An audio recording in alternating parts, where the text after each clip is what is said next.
Ang nawawalang tupa, pakinggan po nating mabuti. Ang mga publikano at ang mga makasalanan ay nagsisilapit upang makinig kay Jesus. Nagbulong-bulungan ang mga Pariseo at ang mga Eskriba at ang sabi nila, ang taong ito'y nakikisalamuha sa mga makasalanan at nakikisalo sa kanila. Kaya't sinabi sa kanila ni Jesus ang talinghagang ito, kung ang sino man sa inyo ay may 100 tupa at mawala ang isa, ano ang gagawin niya? Iiwan ang 99 sa ilang at hahanapin ang nawawala hanggang sa matagpuan, hindi ba? Kapag ka nasumpungan ay masaya niyang papasanin ito. Pagdating ng bahay, aanyayahan niya ang kanyang mga kaibigan at mga kapitbahay, sasabihin niya, makipagsaya kayo sa akin, sapagkat nasumpungan ko sa wakas ang tupa kong nawawala. Sinasabi ko sa inyo, magkakaroon ng higit na kagalakan sa langit dahil sa isang makasalanang nagsisit, tumalikod sa kanyang kasalanan, kaysa 99 na matuwid na hindi nangangailangang magsisi. Napakaganda ho itong nilalaman ho nitong ang nawawalang tupa.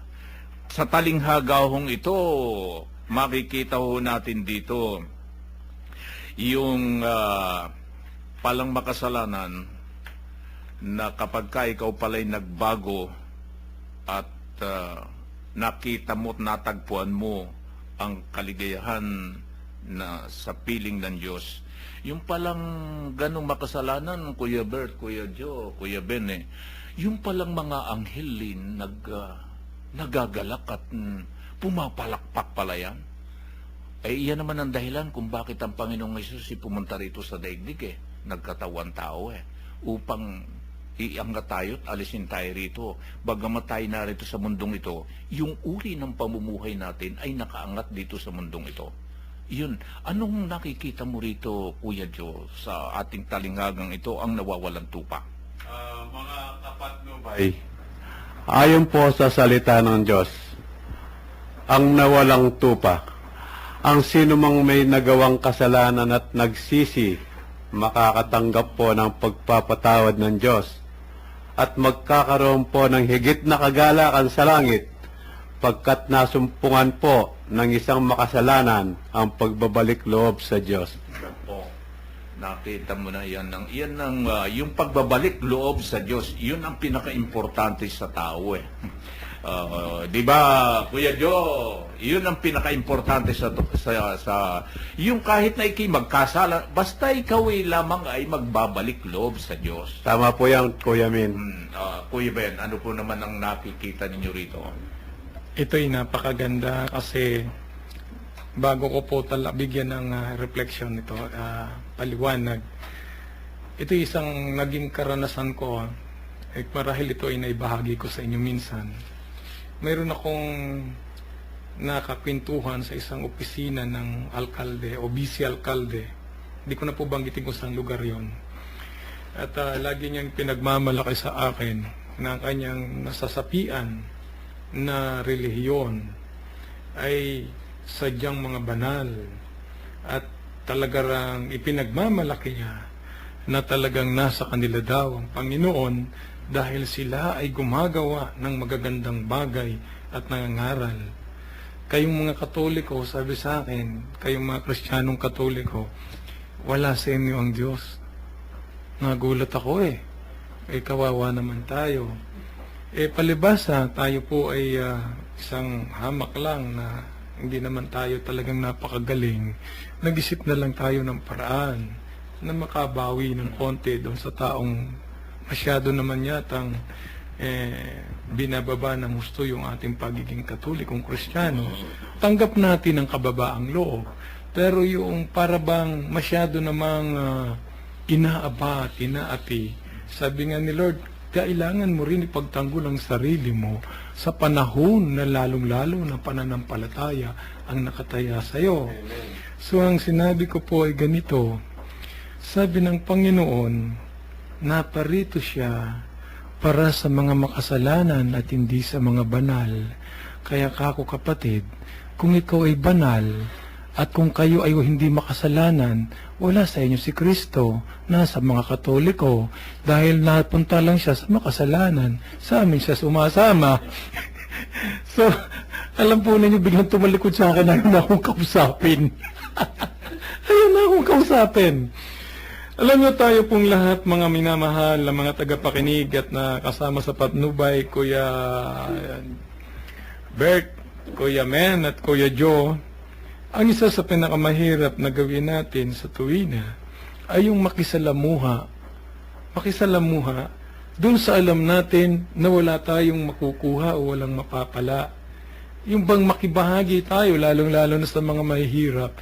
Napakaraming ganito sa ating daigdig ngayon sa kapanahonang ito. Kapag nakita nila ang lugar na ito ay sadyang mahihirap, napakahirap pasukin, napakahirap pakisamahan nila. Ayaw nang sumama rito yung karamihan nating mga, makikita natin to sa simbahan natin mismo na para bang rejected sa kanila yung itong mga taong ito na ang tingin nila, dahil sa ito'y may hirap, makasalanan na. Dahil sa ito ay walang taglay na kayang ipagtanggol ang kanilang sarili, ay wala nang kabuluhan dito sa ating lipunan. Pero si Jesus nakahanda. Si Jesus nakahandang sumama kahit anong klase kang tao. Kahit ikaw na pinakamakasalanan, handa kanyang samahan. Kahit ikaw na lang nag-iisa na makasalanan, pilit ka pa rin niyang kukunin. Ay pilit ka pa rin niyang ililigtas. At gagawa niya ng paraan, kapatid, na tayo ay makasama sa kanyang kaharian. Ito yung pinakamaganda rito na lahat kung maaari lang, mapulot niya isa-isa, maipon niya isa-isa. Alam po ninyo, yung pagbubuo ng isang nabasag na salamin, ay sa pagpupulot ng isa-isa para yung nabasag ay muli mong mabuo at magamit mo uli yung salamin. Hindi po sa pamamagitan na ang pupulutin mo yung bago na para ilagay dyan. At palaging ilagay sana sa isip po natin, mga minamahal, hindi po talaga kailangan ng isang tao na walang sakit ang doktor. Ito po yung nakasaad din dito sa banal na kasulatan. Hindi kailangan ng isang may-ari ng bahay, ang karpentero, kung wala namang gagawin sa kanyang bahay at re-repair. Ano pong ibig pong sabihin? Napakahalaga ang bawat may magagawa na nasa kanyang gitna ng kanyang pangangailangan, ay mabigay mo ito sa kanya, mapaunawa mo siya, mapatawad mo siya, at may nagawa ka sa kanya na napakaganda, lalong-lalo na sa isang makasalanan, ipagkakapuri tayo sa kaharian ng Diyos. Amen. Dito po, Kuya Bert, naman sa tinunghayan ko pong ito nawawalan tupa. Gaya na sabi ko kanina, yung daigdig na pinabibilangan ng isang tao, yung pagkakalika sa atin, masyadong naging marumi na ang daigdig natin. Kaya ito siguro ang naging dahilan, sabi ko nga, kung bakit ibinaba rito at nagkatawan tao ang Panginoon upang sa ganon ay sagipin na itong mga kasalanan ito.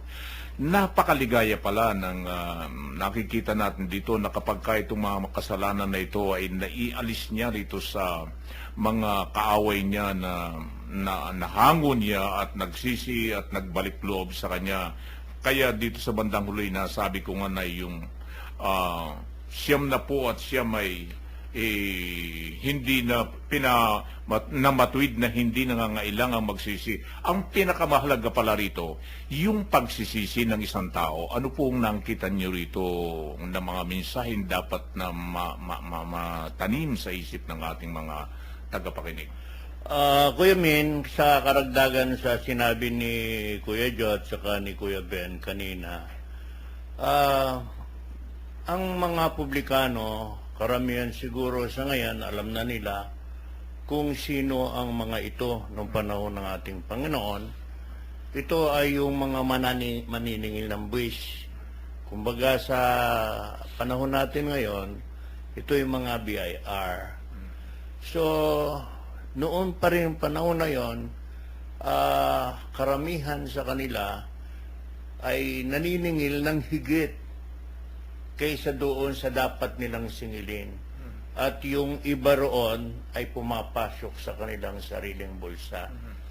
So tinatawag din silang mga public sinner nung panahon na yon.